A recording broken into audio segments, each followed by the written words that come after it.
हर लड़की जब किसी अजनबी घर में बहू बनकर जाती है तो दिल में एक उम्मीद लेकर जाती है कि मेरी सास माँ जैसी होगी तो ससुराल उसका भी घर बन जाएगा। लेकिन कई बार ऐसा होता है कि ससुराल तो मिल जाता है लेकिन घर नहीं मिलता। यही हुआ संध्या के साथ।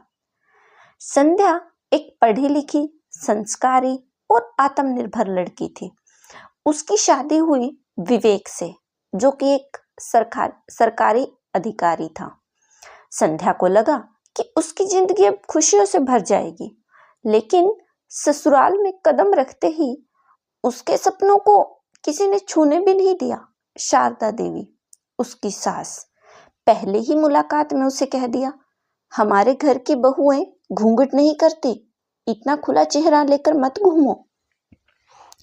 अब संध्या ने भी मान लिया।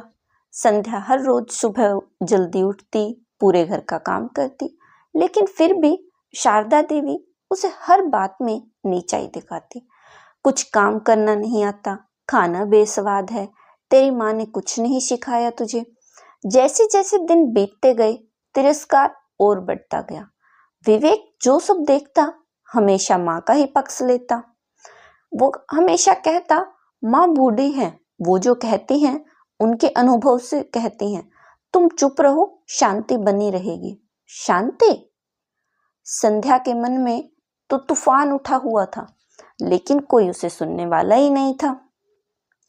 त्योहारों में उसे साइड कर दिया जाता, फैमिली फोटो में जानबूझकर नहीं बुलाया जाता, रिश्तेदारों के सामने बुराई कर देते। एक दिन जब उसकी तबीयत डाउन हो गई तो उसकी सास ने यहाँ तक कह दिया कि काम से बचने के लिए बहाने बना रही है, ये तो कहीं नहीं इसकी तबीयत डाउन।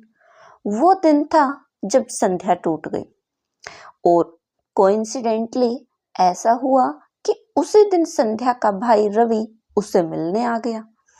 बहन की हालत जब उसने देखी तो वो रो पड़ा। उसने गुस्से में कहा, दीदी कोई नौकर नहीं है, उन्हें भी इज्जत चाहिए, प्यार चाहिए। क्या सिर्फ इसलिए कि वो बहू है उनका दर्द कोई नहीं समझेगा? रवि की बात सुनकर विवेक पहली बार सोच में पड़ा। शाम को उसने संध्या की आंखों में देखा, जहां पहले सपना था वहां अब सिर्फ चुप्पी बची थी। वो अपनी माँ के पास गया और अपनी माँ से बोला, माँ, आपने संध्या को कभी बहू से ज्यादा कुछ समझा ही नहीं। वो भी किसी की बेटी है, वो भी एक इंसान है, उसे भी दर्द होता है। इतना सुनकर शारदा देवी ने चुपचाप दरवाजा खोला, संध्या के पास आई और कहा, बहू नहीं, बेटी समझकर गलती सुधारने का मौका दो, माफ कर दो मुझे। संध्या ने मुस्कुराते हुए कहा, माफी दे रही हूँ, लेकिन मैं अब खुद के लिए जीऊंगी। अब मैं सिर्फ बहू नहीं, खुद भी कुछ हूँ। उस दिन पहली बार उसे अपना ससुराल घर जैसा लगा।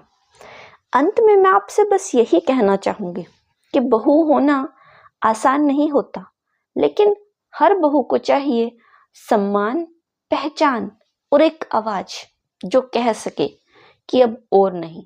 दोस्तों, अगर ये कहानी आपके दिल को छू गई हो तो इसे शेयर करें। शायद किसी और संध्या को उसका आत्मसम्मान वापस मिल जाए। इस बारे में अपनी क्या राय है, कमेंट करके हमें जरूर बताएं।